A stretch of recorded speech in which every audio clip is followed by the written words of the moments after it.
tardes, Andalucía. Hemos venido directo a las 6:30 y empezamos con 90 minutos de contenido.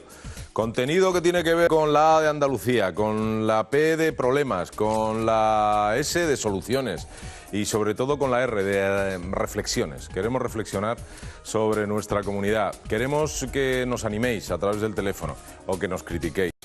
Siempre con un poquito de bondad por vuestra parte. El 902090714 va a recoger lo que queráis y tengáis a bien compartir con nosotros. Si queréis compartir vuestras reflexiones, bueno, que nos comentéis vuestros problemas, también estamos abiertos para ello y queremos escucharos. Tenemos alguna respuesta, algún mail que hace un par de días comenté aquí y ahora vamos a comentar a continuación, pero antes dejadme que salude ya a los debatientes, las personas que van a compartir hasta las 8 de la tarde el programa en el día de hoy. Muy buenas tardes, don Fernando. Muy buenas tardes. ¿Qué tal? ¿Cómo va todo? Yo bien, pero mi país desgraciadamente mal. ¿Tu país es España, tal vez? Sí, sí, por supuesto. Vale, pues entonces vamos a hablar de cómo está tu país y cómo está tu Y eso autonomía. me afecta a mi ánimo, por supuesto. Hombre, al tuyo y al de todos. Fíjate, afecta hasta a los niños, porque vamos a hablar hoy de un informe de UNICEF y que habla de los niños andaluces entre 0 y 17 años, y atención a este dato. Son cifras, pero imaginad que las cifras son niños, porque es cierto. Los niños andaluces entre 0 y 17 años supondrían el 36,3% de la población en riesgo de pobreza. Y cuando afecta a los niños o a las personas mayores, la preocupación ya se multiplica. Don Luis Baviano, buenas tardes. ¿Qué tal, Agustín? Buenas ¿Qué tal? tardes. Pues muy bien. Para preocuparse, ¿no? Hombre, un dato preocupante. Ya después tendremos ocasión de analizar, bueno, qué significa eso y qué posibilidades legales hay, porque, como tendremos ocasión de explicar posteriormente, en el Código Civil existe la obligación de prestar alimento entre parientes, ¿no? Entonces no sé cuáles son las condiciones, me imagino que serán familias que no tengan recursos de ningún tipo. Pero bueno, la ley obliga a los ascendientes, a los abuelos, a los descendientes, a los hermanos en algunos casos. Y entonces sería bueno que la gente supiera que existe esta posibilidad, por si dentro de esa familia en la que estos niños están completamente desatendidos, hubieran alguna de estas personas con obligación de prestar alimento que pudieran hacerlo, ¿no? Muy interesante lo que apunta Luis y vamos a hablar de ello inmediatamente, dentro de unos minutos. También vamos a hablar de los funcionarios que siguen cabreados, don Sebastián. Mucho. Y sobre todo, principalmente, quiero aprovechar este momento para desear la mejoría a los compañeros que han sido atropellados esta mañana en el Hospital Universitario de Puerto Real en una manifestación y mostrar la condena por el mismo. Me imagino, pienso que ha sido un caso fortuito, pero que claro, eso lleva a mostrar el nerviosismo y la tensión que existe en las concentraciones, en las concentraciones y en todas las actuaciones y demás. Mostrar una mejoría, pedir la pronta mejoría de los compañeros atropellados, que han sido 13 los afectados. ¿En qué circunstancias ha sido? Ha sido muy sencillo. Cuando estaban haciendo una concentración, como se están haciendo diversas concentraciones, lo estaban haciendo en el Hospital Universitario de Puerto Real. Cuando ha llegado una ambulancia, lógicamente los manifestantes lo primero que han hecho es abrir la entrada para dejar entrar a la ambulancia, porque por supuesto hay que velar por eso. Entonces un coche ha intentado pasar por la fuerza cuando... Inmediatamente después de la ambulancia. Exactamente, cuando los de la concentración iban a volver a cortar el paso, que la concentración era por media hora o cosas así, que no era tampoco media hora, una hora, que no era tampoco demasiado tiempo, y al intentar los compañeros cerrar el paso, el coche ha arrollado y se han visto afectados 13 personas.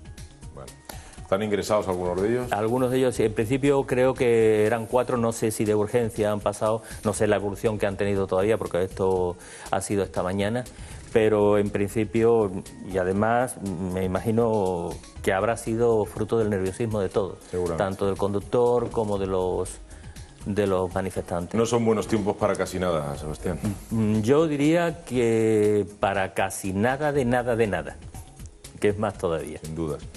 Bueno, pues nuestro deseo de pronto restablecimiento a los heridos, desde luego que sí. Y don Carlos Medina, el mundo editorial, el mundo del periodismo, ¿cómo Pues sigue? ahí estamos, Luchando y escuchando muchas cosas y leyendo muchas cosas, generalmente malas noticias en casi todo.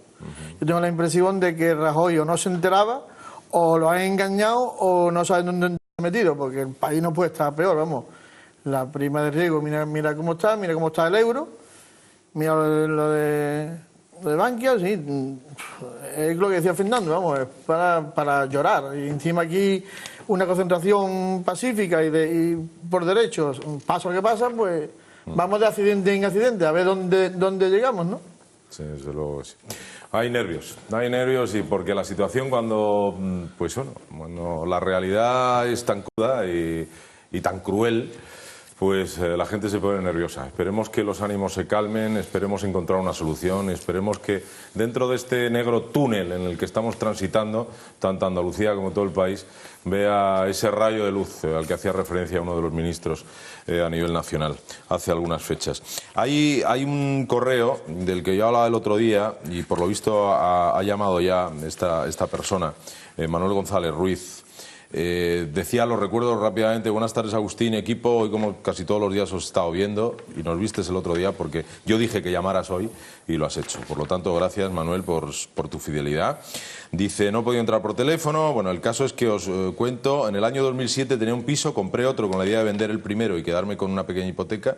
Me pilló la caída y no pude vender el piso. En el 2009 me quedé parado, no podía pagar la hipoteca de los dos pisos, así que el banco se quedó con el piso de 120.000 euros, ¿vale? Estaba valorado en 240.000, pone aquí. En el año 2010 no hice la declaración porque había estado cobrando la ayuda, los 426 euros. ¿Y cuál fue mi sorpresa cuando recibo una carta de Hacienda diciéndome que había obtenido beneficio patrimonial y tenía que pagar 3.100 euros? Me denegaron las becas de mis hijos. Mi hija en la universidad, sacando un máster con notas excelentes, y a mediados de mayo le mandaron un correo diciendo que no podía acabar el máster. Me he puesto en contacto con todo el mundo, incluso el defensor del pueblo, y nadie me da ninguna solución. Por lo cual aprovecho que tu programa va a algún que otro abogado, excelentes abogados, por cierto, hoy tenemos a dos, o conocedor de leyes, para pedirles consejos sobre esta aberración de la justicia. Un abrazo para ti y para el equipo al completo. Luis y Fernando, sí, entre los dos han hablado del tema y ahora Manuel te lo... Hemos estado hablando del tema. Nos falta un dato esencial, que es el precio de adquisición por su parte, porque menciona que fue valorado a efectos de hipoteca en 240.000, que el banco se lo adjudicó por una cantidad inferior, 120, pero no sabemos por qué importe lo adquirió, porque lo que parece ser, a falta de datos, es que Hacienda le ha girado una liquidación por el incremento patrimonial obtenido por la diferencia entre el precio de adquisición por su parte y los 120.000 de adjudicación por parte del banco, ¿no? Sería bueno conocer exactamente la cifra de la adquisición de ese inmueble. Y de todas formas, bueno, por lo que cuenta, la situación es de injusticia tremenda, ¿no?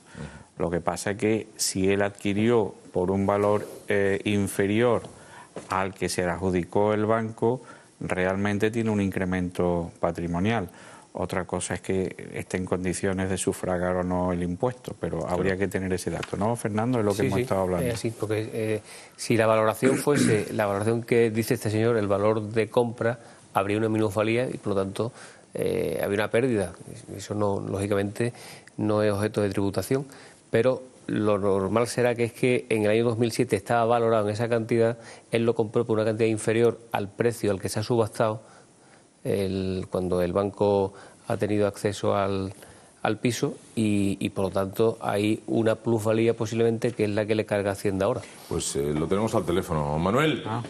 Hola, buenas tardes, Agustín. Buenas tardes. Manuel, ¿dónde estás? En Almería. En Almería. Manuel, ese es el dato que nos falta. Acabas de escuchar a Luis y a Fernando. Sí, estoy viendo como todas las tardes, como ya te dije. Muchas gracias. Mira, resulta de que yo, el piso... ¿Me oyes? Sí, subiendo un poco más aquí, por favor, en el plató. El piso lo compré yo en el año 2000 por 45.000 euros. Claro, vale. Pero es que resulta, Agustín... Sí, adelante, Manuel. Mira, resulta de que yo cuando compré otro piso y yo le debo ahora al banco 190.000 euros. O sea que yo lo que debía eran 60.000 euros y ahora debo 200.000 euros. Entonces mi pregunta es, ¿dónde está el beneficio? Ajá. Bueno. Esa es mi pregunta y eso es lo que es que a mí que me digan que a mí me costó el piso 50.000 euros y el banco se le ha quedado por 120 me parece bien, pero es que yo le sigo debiendo al banco 200.000 euros. ¿Dónde está el beneficio? O sea que el más rico es el que más debe o cómo es esto. Es que el hecho de que usted no haya efectuado la declaración y por tanto no haya podido informar a Hacienda que usted tenía una deuda, probablemente haya motivado que Hacienda únicamente haya recibido el dato del incremento patrimonial, porque Hacienda es posible que, como esos son documentos públicos, haya recibido la información de que será adjudicado en 120.000 y ya tuviera la información de que usted la adquirió por 45.000. No, mire, perdón un momento. Sí. Mire, resulta de que la semana pasada estuve precisamente en la Hacienda para poner eso bien al día y le comenté todo el caso como se lo estoy comentando a ustedes. Sí. O sea, le dije que yo le debía al banco casi 200.000 euros, que tenía otro piso, que ese piso se lo quedó porque yo no podía pagar las 2 hipotecas, puesto que no lo pude vender. Y entonces Hacienda sabe perfectamente que yo tengo una deuda con el banco porque compré otro piso. Eso fue digamos, una hipoteca puente. Yeah. Pero que ellos no dicen que no quieren saber nada, que ellos lo que saben es que yo lo compré en 45.000 Sí, 45 euros, y que el banco se lo quedó por 120, por lo tanto hay una diferencia. Exactamente. Y de ahí que te cobren o intenten cobrarte esos 3.100 euros, ¿verdad? Sí, bueno, 3.100 euros, las becas de los niños anuladas. O sea, que un desastre total. Yeah. Y aparte de eso, perdona un momento, resulta de que yo ahora, por ejemplo, yo le debo ahora 195.000 euros al banco. El piso que me compré está valorado en 160.000 en escritura. Si a mí mañana me echan por no poder pagar el piso, voy a la calle y encima sigo teniendo beneficio patrimonial. Pues yo, vamos, por los casos que estamos viendo a diario en prensa, en televisión y en la vida real, o sea, vecinos, amigos, compañeros y familiares, eso es así, Manuel. Joder, pues ya lo has dicho tú, no yo, jope. No, ya. Digo que jope. Ya son listos los que han hecho las leyes, ya son listos. Manuel, ¿por qué te crees que hay un cabreo generalizado en el tema bancario en todo el país? No, pues si Agustín, ¿qué me va a contar? ¿Qué me va a contar a mí que he estado toda mi vida trabajando y de la noche a la mañana me encuentro sin nada? Claro. Pero a usted ha recurrido o se le ha pasado el plazo para recurrir contra esta notificación? No, pues si yo estoy todavía con los papeleos, y ya le digo que la semana pasada volví otra vez ahí a Hacienda para explicarle el tema. Y me dicen que ellos no quieren saber nada, que ellos lo único que miran es que a mí me costó 45.000 euros y que el banco se le ha quedado por 120.000 euros, que a ellos no les importa que yo le deba al banco 200.000 euros. O sea, a ellos no les importa nada, que a ellos lo que les importa es eso. Y yo, claro, lo que le dije, yo llevo 10 años pagando, que he estado pagando intereses, y eso para ellos tampoco les cuenta. O sea, resulta de que yo llevo 15.000 euros pagados y de esos 15.000 euros rezan 3.000. Eso no cuenta para ellos, o sea que la ley, yo no sé, la ley quién la ha hecho, si es que estaba borracho el día que la hizo, yo no sé. ¿Pero usted le ha notificado una liquidación complementaria, una liquidación provisional de todo su IRPF, de todo su impuesto sobre la renta? Sí, claro. Bueno, pues entonces lo que tiene que hacer, si está todavía dentro de plazo, es presentar un escrito, una impugnación, un recurso, normalmente un recurso de reposición, dependiendo si le han dado trámite de alegaciones dentro del expediente o si ya es la resolución final, pero ponerlo por escrito. Explicando el caso. Explicando el caso y acompañando la documentación acreditativa de las deudas que usted tiene con el banco. Es que simplemente ir a hablar con Hacienda no vale. Tiene usted que presentarlo por escrito y con la documentación acreditativa de la deuda que tiene con el banco. Manuel, ¿has tomado nota? Sí, por supuesto. Pues hay que explicarlo por escrito y vete a Hacienda, pero eso es haciendo constatar todas las deudas que tienes con el banco. Sí, no, pues si la semana que viene tengo que ir otra vez porque... Pues hazlo y nos llamas y nos cuenta cómo te ha ido. Pues bueno, pues darle las gracias a todos tus compañeros y escucha una cosa que te iba a decir. Dime. De las tardes que te oigo, una vez te dijeron que llevaba ahí a gente todo el mismo rasero. No le hagas ni puñetero caso, porque es que llevara a quien llevara, no hay cojones a aguantar lo que nos está pasando a todos. O sea que el chapó por ti y por tu compañero Fuentes. Manuel, gracias en nombre de todo el equipo. Venga, un beso. Gracias, un saludo, Manuel de Almería. De todas formas, podía ir lo antes posible, no esperar la semana que viene, ¿no? Ya, yo no, Que lo dice haya- que tiene que ir la semana que viene, pero Hoy es seguramente con lo que le ha miércoles. dicho Luis y Fernando, pues acelerará normalmente, Que claro. lo haga lo antes posible, ¿eh? Claro.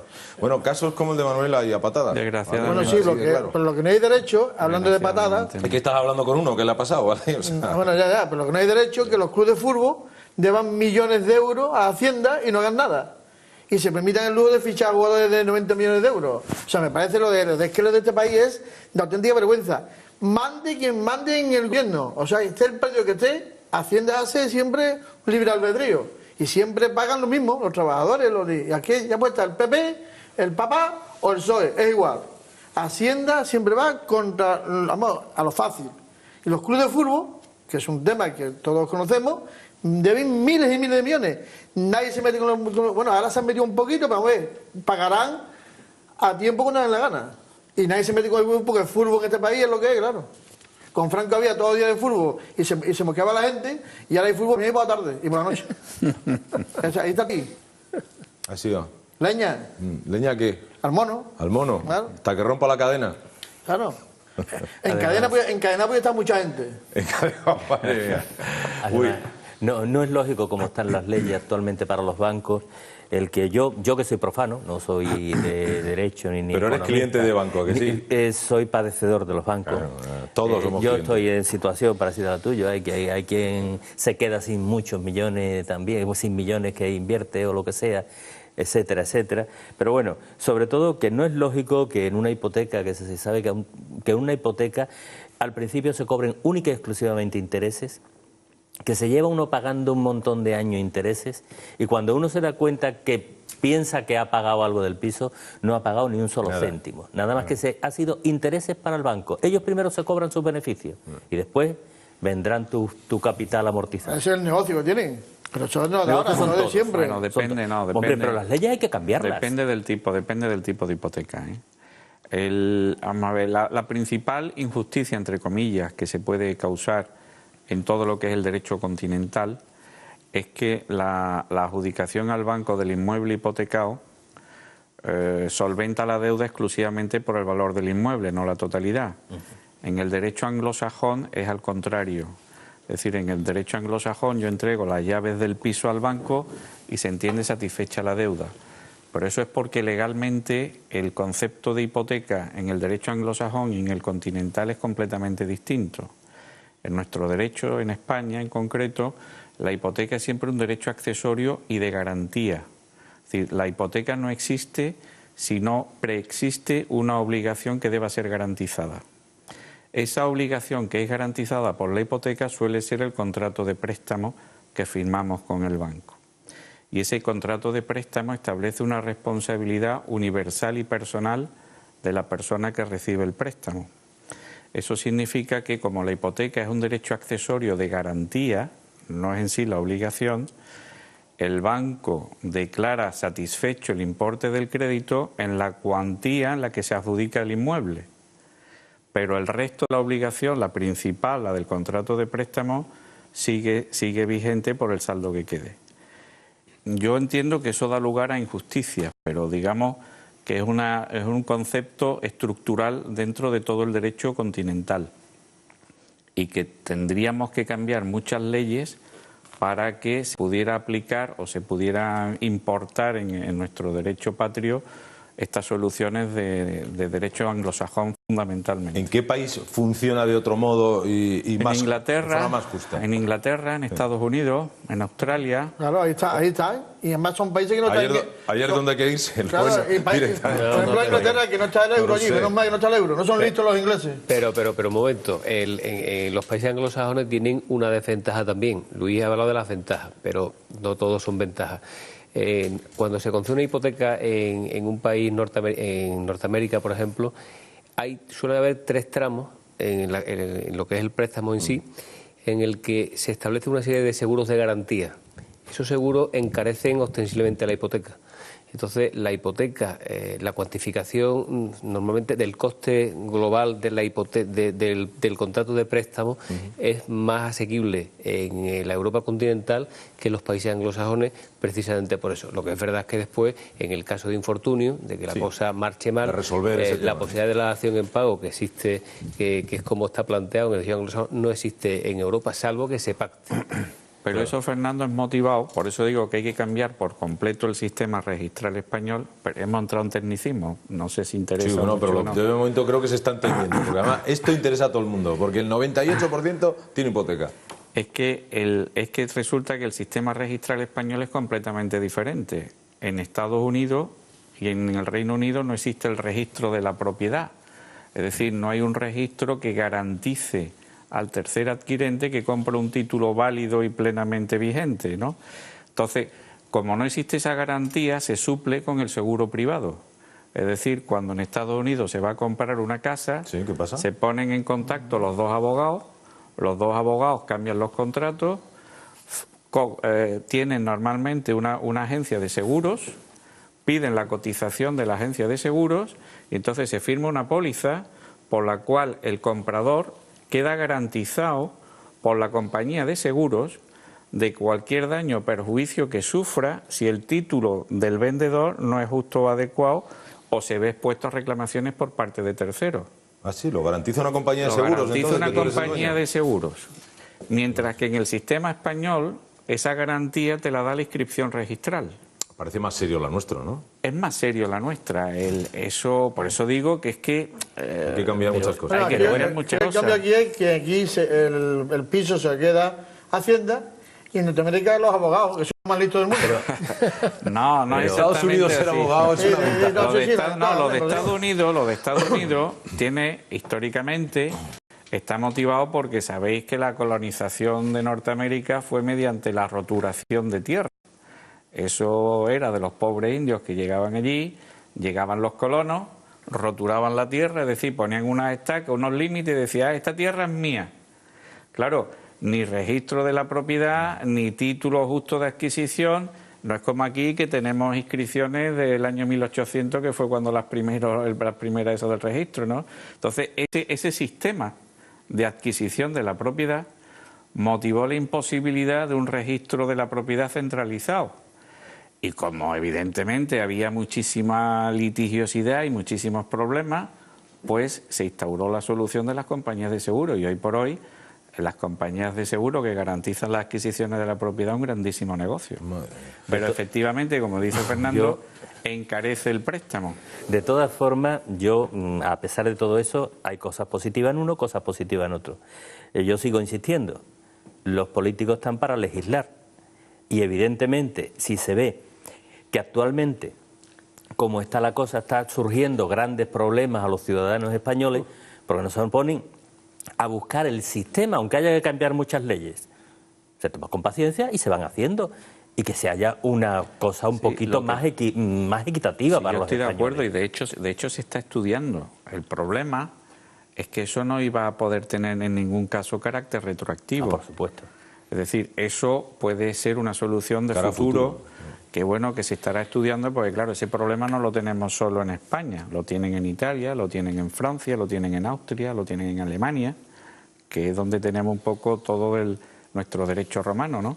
Pero eso no va a aliviar la situación actual que está dando lugar, desde luego, a situaciones injustas, ¿eh? O sea, yo no estoy justificando la situación, estoy explicando el por qué se llega a esa situación. Claro, el sistema continental, que es el nuestro, está pensado y está diseñado para hacer las cosas con cierta racionalidad. Es decir, cuando se admite la concesión de un préstamo hipotecario por el 120% del valor de la garantía, pues es que no funciona el sistema y es lo que ha pasado. Claro que ocurre. Ese es el problema. Bueno, el sistema sí funciona para Bankia, ¿eh? Que le han cogido ahí 20.000 millones de euros. Eso sí, para eso hay dinero, hombre. Qué casualidad.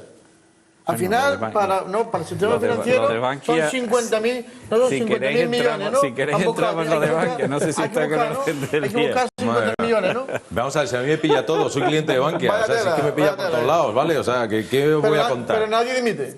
¿Qué voy a contar? Hoy en el ABC viene un artículo de José María Carrascal, en el que dice que los auténticos dueños de los bancos Somos los clientes, somos los que ponemos el dinero. Carrascal, que estaba en el periodista que estaba en Norteamérica. Carrascal, claro. Vive en Nueva York, pero colabora con ABC y estaba en Antena 3 con sus corbatas. Pues nada, pues somos los clientes, somos los dueños.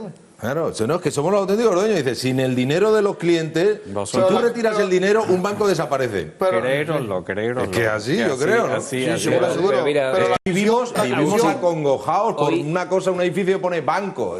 Hoy ha salido, que yo creo que es al final un poco el nudo gordiano de todo lo que estamos aquí discutiendo, una noticia que se ha dado en Reino Unido hoy. Y es que el fiscal en Glasgow ha iniciado un procedimiento penal contra el jefe de comunicación del primer ministro. Sí. Y lo va a encausar y lo va a meter en la cárcel, con toda seguridad, por perjurio.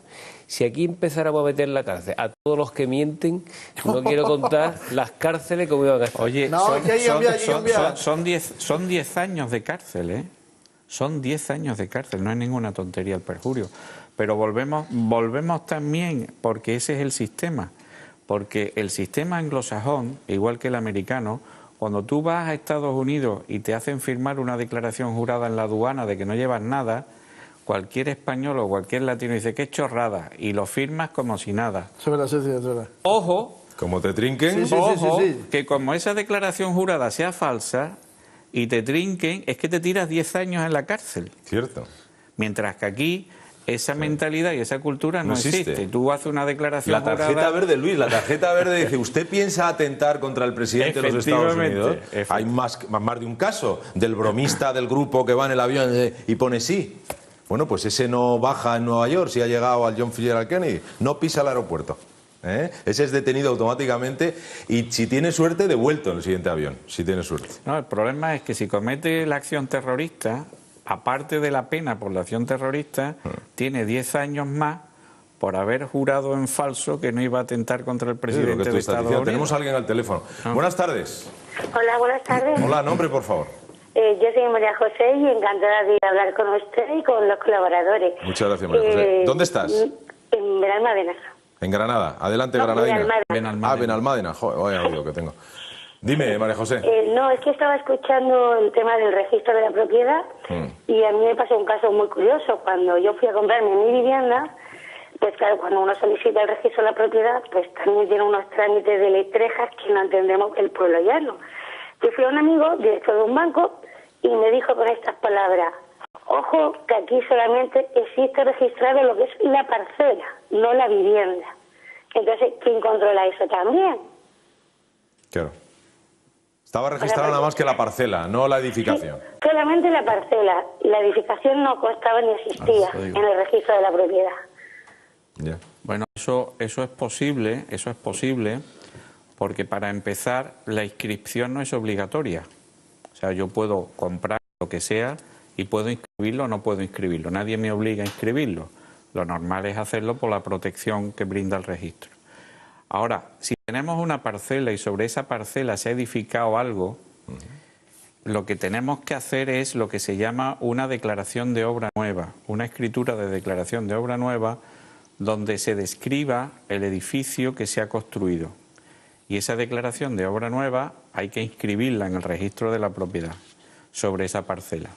Entonces, a partir de la inscripción de la obra nueva, aparecerá ya que sobre esa parcela se ha construido la obra nueva. Claro, se implementa y ahí aparece. Pero si la persona que ha construido el edificio no ha hecho la declaración de obra nueva, el registro hasta hace poco no tenía ninguna posibilidad de saber lo que se había construido. Digo hasta hace poco porque afortunadamente, y nos vamos a extender también mucho en el sistema registral, pues lo dejamos. Nos vamos a publicidad, María José. Sí. Gracias por tu llamada. A ustedes por el programa, ¿eh? Muchas Hasta gracias. luego. Gracias. Di que nos ves, di que nos ves, que es importantísimo. Nos vamos a hacer la primera pausa. Yo creo que hemos empezado... estamos como el tiempo, estamos calentitos. Volvemos enseguida. Hasta ahora mismo.